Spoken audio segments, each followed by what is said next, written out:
একটু একটু খেয়াল করেন, একটা এক্সাম্পল খেয়াল করেন। মনে করেন আপনার মা অসুস্থ, নাউজুবিল্লাহ, আপনার বাবা অসুস্থ, আল্লাহ না করুক, বা আপনাদের ছেলে সন্তান মেয়ে সন্তান অসুস্থ।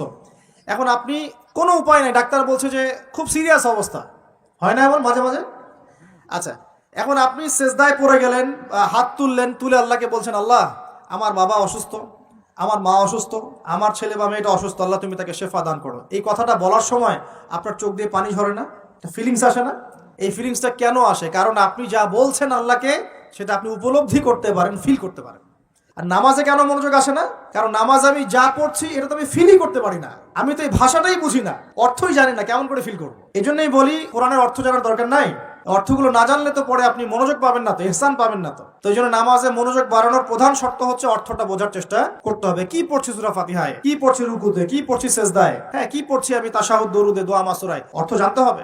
এবং সেজদায় বেশি বেশি দোয়া করার চেষ্টা করবেন। নামাজ তাড়াহুড়া 3G 4G 5G তে যাবেন না, রিল্যাক্সে নামাজ পড়ি, ইতমিনানের সাথে। জীবনে যত নামাজ পড়েছি, নামাজ সবচেয়ে সেরা নামাজ পড়েছি আমি ব্যক্তিগতভাবে বলছি, আমার জীবনে মক্কায় আর মদিনায়। নামাজ পড়লে দেখবেন মনে হবে যে আপনি মানে অন্য একটা জগতে চলে গেছেন। মাশাআল্লাহ, এত চমৎকার তিলাওয়াত, এত খুশু খুশু, বিনয়, নম্রতা, রিল্যাক্স, ধীর স্থির ভাবে 2 রাকাত ফজরের নামাজ পড়াচ্ছে, মাশাআল্লাহ 15 মিনিট 20 মিনিট সময় লাগে, এবং তিলাওয়াত হচ্ছে, চোখ দিয়ে পানি না ঝরে যাবেই না। কারণ আপনি ফিল করবেন এই যে মদিনায় আমি দাঁড়িয়ে নামাজ পড়ছি, এখানেই তো কোরআন নাজিল হয়েছে। এই যে মক্কায় নামাজ পড়ছি, এখানেই কোরআন নাজিল হয়েছে, এই আয়াতগুলো এখানেই নাজিল হয়েছে। ফিল করতে হবে। তো এখন নামাজ যারা পড়াই, আমরা ইমাম সাহেব আছি, আমি রিকোয়েস্ট করবো যে নামাজটাকে একটু রিল্যাক্সের সাথে, খুশু খুজুর সাথে পড়াই। আমি জানি মুসল্লিরা এখন খুব ব্যস্ত, ইমাম সাহেব লম্বা করতে চাইলে মুসল্লি এসে ডিস্টার্ব করা শুরু করে, নাকি ইমাম সাহেব আপনার কি কাজ নাই, এত লম্বা করেন কেন? প্রিয় ভাইরা, দুনিয়াতে কেন এসেছি বলেন তো? দুনিয়াতে কেন আসছি আমরা? ওয়ামা খালাকতুল জিন্না ওয়াল ইনসা ইল্লা লিয়াবুদুন, কার ইবাদত করতে আসছি? তো দুনিয়াতে নামাজই তো বেস্ট ইবাদত। এই ইবাদত করতে এত সময় হচ্ছে না, তাহলে দুনিয়াতে আসলাম কেন ভাই? দুনিয়া থেকে আমি শুধু বউ বাচ্চা, সন্তান সন্ততি আর ব্যবসা বাণিজ্য করতে আসছি? আল্লাহ পাক তো পাঠিয়েছেনই আমাকে ইবাদত করার জন্য, তাহলে আমি ইবাদতে এত তাড়াহুড়া কেন? রিল্যাক্স থাকেন, আল্লাহ পাক তৌফিক দান করুন। এইভাবে 5 ওয়াক্ত নামাজ পড়বেন, আল্লাহ পাক তৌফিক এনায়েত করুন। আর নামাজের কিছু বাহ্যিক মাসআলা আছে, এই মাসআলাগুলোকে নিয়ে কিছু ইখতিলাফ চলে আসছে দীর্ঘদিন থেকে। এই ইখতিলাফগুলোতে গিয়ে উম্মাকে বিভক্ত করবেন না আল্লাহর ওয়াস্তে।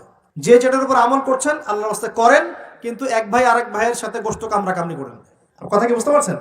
এগুলো ইখতিলাফি মাসআলা, ফিকহি মাসআলা, উলামায়ে কেরামের মধ্যে ইখতিলাফ দীর্ঘদিন থেকে ছিল, থাকবে।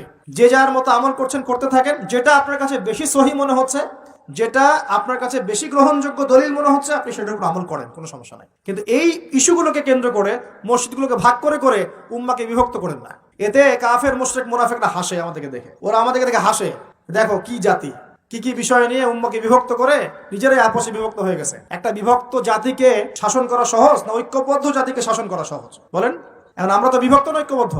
সুবহানাল্লাহ, কাফের মুশরিকদের মধ্যে যদি 100টার মধ্যে 90টা বিষয়ে দ্বিমত থাকে, একটা বিষয়ে ঐক্যমত যে মুসলিমদের সাথে, মুসলিমদেরকে ডমিনেট করতে হবে, মুসলিমদেরকে মানে ডিঙ্গিয়ে উপরে যেতে হবে, ওরা একমত, মাশাআল্লাহ, ওরা ঐক্যবদ্ধ।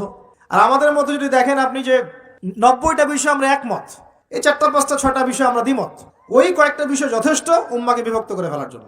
তাহলে আমরা নিশ্চয়ই দূরদর্শিতা সম্পন্ন জাতি হলাম। আল্লাহ পাক জানি না আমাদের কবে বোধোদয় দিবেন।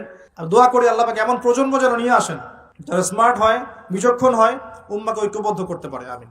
যদি আমাদের দ্বারা না হয়, না হোক, আল্লাহ পাক এমন প্রজন্ম নিয়ে আসুক যে এই প্রজন্ম আল্লাহ রাব্বুল আলামিনের জমিনে উম্মাকে ঐক্যবদ্ধ করে উম্মাকে এগিয়ে নিয়ে যাবে ইনশাআল্লাহ। বিশ্বাস করেন, নবী সাল্লাল্লাহু আলাইহি ওয়াসাল্লাম যদি সারা জীবন বলতেন সুবহানাল্লাহ পড়লে এত নেকি হয়, আলহামদুলিল্লাহ পড়লে এত নেকি হয়, আল্লাহু আকবার পড়লে এত নেকি হয়, কোনো সমস্যা হওয়ার কথা ছিল না। নবী সাল্লাল্লাহু আলাইহি ওয়াসাল্লামকে প্রস্তাব দেওয়া হচ্ছে, তুমি যে আল্লাহর ইবাদত করো, সেই আল্লাহর ইবাদত আমরা করব, পাশাপাশি আমরা আমাদের লাত উজ্জা মানাতেরও ইবাদত করব। হবে কি? নবী সাল্লাল্লাহু আলাইহি ওয়াসাল্লাম বলছেন, জি না, হবে না। কুলু লা ইলাহা ইল্লাল্লাহ তুফলিহুন, লা ইলাহা ইল্লাল্লাহ বলে সমস্ত বাতিল ইলাহকে অ্যাভয়েড করতে হবে, এলিমিনেট করতে হবে, তারপর হবে মুসলিম। এখন আপনি 5 ওয়াক্ত নামাজও পড়বেন, মাশাআল্লাহ, এদিকে সুদও খাবেন, আপনি রমজান মাসে সাওমও রাখবেন, মাশাআল্লাহ, আপনি ঘুষও নিবেন, আপনি এদিকে দান সদকাও করবেন, আবার যাকাতও দিবেন না, এদিকে মাশাআল্লাহ আপনি তাহাজ্জুদ পড়বেন, পর্দা মানবেন না, হ্যাঁ, এদিকে আপনি তাসবিহ তাহলিল করছেন, হজমরা করছেন বছর বছর, এদিকে দুর্নীতিও করবেন, অন্যের সম্পদ আত্মসাৎও করবেন।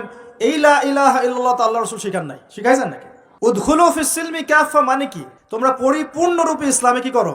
প্রবেশ করো। এখন ইসলামে পরিপূর্ণ প্রবেশ মানে কি? নামাজও পড়বেন, সুদও খাবেন, আর এদিকে রোজাও রাখবেন, ঘুষও খাবেন, এদিকে হজমরা করবেন, বোনের সম্পত্তি মেরে খাবেন। এগুলো কি লা ইলাহা ইল্লাল্লাহ শিক্ষা? তো মনে রাখবেন, লা ইলাহা ইল্লাল্লাহ এর হকপন্থী ওলামায়ে কেরাম যারা, সোহবতে গিয়ে পড়ে দিন শিখবেন ইনশাআল্লাহ। পারবেন না? এটা চেনার জন্য আপনাকে এত কষ্ট করতে হবে না, এত কষ্টের প্রয়োজন নাই। খালি দেখবেন যে কাদের দাওয়াতে বাধা বিপত্তি নেমে আসে আর কাদের আসে না। এতটুকু চোখ কান খোলা রাখলেই বুঝতে পারবেন ইনশাআল্লাহ আযজা ওয়া জাল। এই জন্য একজন মজলুম বলেছিলেন যে তাকে মৃত্যুর সময় বলা হচ্ছে কালিমা পড়েন। কি পড়েন? কালিমা পড়েন। সে বলছে যে আমাকে কোন কালিমা পড়তে বলছে? যে কালিমা তোমরা পড়ছো সেই কালিমা পড়ার পর তোমাদের রুটি রুজির ব্যবস্থা হচ্ছে, আর আমি যে কালিমাটা পড়েছি এই কালিমার জন্য তুমি এসেছো আমার গলায় আজকে ফাঁসির কাষ্ট ঝোলাতে। এই হচ্ছে অবস্থা। প্রিয় ভাইরা, দুনিয়ার জীবনটা চূড়ান্ত নয়। এখানে সফল হতে হলে একটা আয়াতেই যথেষ্ট আপনার জন্য। আজকে রাসূল যা দিয়েছেন নিয়ে নেন, যা দেন নাই ছেড়ে দেন, যা নিষেধ করেছেন ছেড়ে দেন, ব্যাস। আর কিছু করতে হবে না। ঘুমানো থেকে শুরু করেছি আপনার জন্য, আমি একটু গুছিয়ে দিব আপনাকে সারাদিন, তারপর শেষ করে দিব ইনশাআল্লাহ। এবার আপনি ডান পাশে কাত হচ্ছেন, হয়ে বলবেন আল্লাহুম্মা বিইসমিকা আমুতু ওয়া আহইয়া। তার আগে যদি সম্ভব হয় 33 বার সুবহানাল্লাহ, 33 বার আলহামদুলিল্লাহ, 34 বার আল্লাহু আকবার পড়ে আপনি ঘুমিয়ে যাবেন। এখন যদি আপনি 6 ঘন্টা বা 8 ঘন্টা ঘুমিয়ে থাকেন, প্রত্যেক সেকেন্ডে আপনি নেকি পাবেন ইনশাআল্লাহ। কেন নেকি পাবেন? কারণ আপনি আপনার আদর্শ মতো ঘুমান নাই, আপনি রাসূলুল্লাহ সাল্লাল্লাহু আলাইহি ওয়াসাল্লামের আদর্শ মতো ঘুমিয়েছেন, মুহাম্মদুর রাসূলুল্লাহর উপর আমল করেছেন। মুহাম্মদুর রাসূলুল্লাহ মানে কি? প্রতিটা কাজ করতে হবে কার তরিকায়, এটা বোঝেন। লা ইলাহা ইল্লাল্লাহ মানে কি? মানে আল্লাহ ছাড়া আর কিছুই চলবে না। সোজা কথা, আল্লাহ ছাড়া আর কিছুই কি চলবে? কিছু চলবে না। মুহাম্মদুর রাসূলুল্লাহ মানে হচ্ছে প্রতিটা কাজ করতে হবে কার পদ্ধতিতে? মুহাম্মদ সাল্লাল্লাহু আলাইহি ওয়াসাল্লামের তরিকা। ব্যাস, এই এতটুকু যথেষ্ট। এই কালিমা নিয়ে মৃত্যুবরণ করলে পরে ইনশাআল্লাহ একদিন না একদিন আপনি জান্নাতে যাবেন ইনশাআল্লাহ। যদিও আপনি চুরি করেন, যদি আপনার জিনা শেষ করেন, এখন নামাজের পর কি চলে যাবেন? জিকির আজগার আছে, তাসবিহ তাহলিল আছে, কোরআন তেলাওয়াত করতে পারেন। প্রয়োজন হলে বা সম্ভব হলে আপনি ইশরাকের নামাজ পড়তে পারেন। একটা কবুল হজ, একটা কবুল উমরার নেকি পাবেন ইনশাআল্লাহ। এরপরে আপনি প্রয়োজনে চাষতের নামাজ পড়তে পারেন। এখন নাস্তা খাবেন, নাস্তা খাওয়ার সময় কি মন গড়া ভাবে খাবেন নাকি রাসূলের পদ্ধতিতে খাবেন? রাসূলুল্লাহ সাল্লাল্লাহু আলাইহি ওয়াসাল্লামের মতো করে খান। 3 ভাগ খাবেন, 1 ভাগ খাবার, 1 ভাগ পানি, 1 ভাগ ফাঁকা।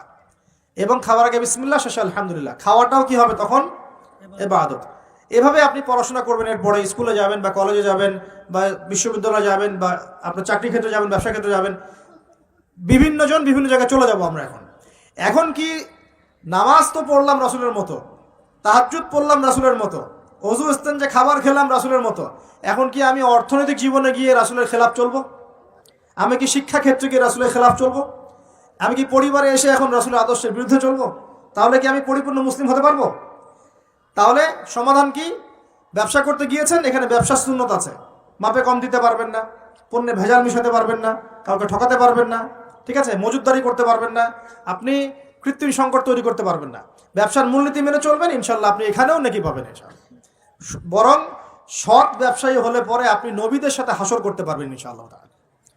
চাকরি করতে গিয়েছেন, এখন কি ফাঁকি দিবেন কাজে? এখন কি ঘুষ নেবেন? এখানে কি আপনি সুদ খাবেন? এখানে কি আপনি দুর্নীতি করবেন? এখানে আপনার চয়েস। আপনি যদি করেন ক্ষতিগ্রস্ত হবেন। ইবাদত বন্দেগীর জীবনে আপনি মুসলিম হলেও এই ক্ষেত্রে কিন্তু আপনি পরিপূর্ণ মুসলিম হতে পারছেন না। আবার যদি সমাজে যান, এখানে কি আপনি গিয়ে মন গড়া সব কাজ করবেন, মন গড়া বিধান প্রয়োগ করবেন? এটা কিন্তু আপনার চয়েস। কিন্তু যদি আপনি করে ফেলেন, তাহলে ওই ক্ষেত্রে আপনি পরিপূর্ণ মুসলিম হতে পারলেন না।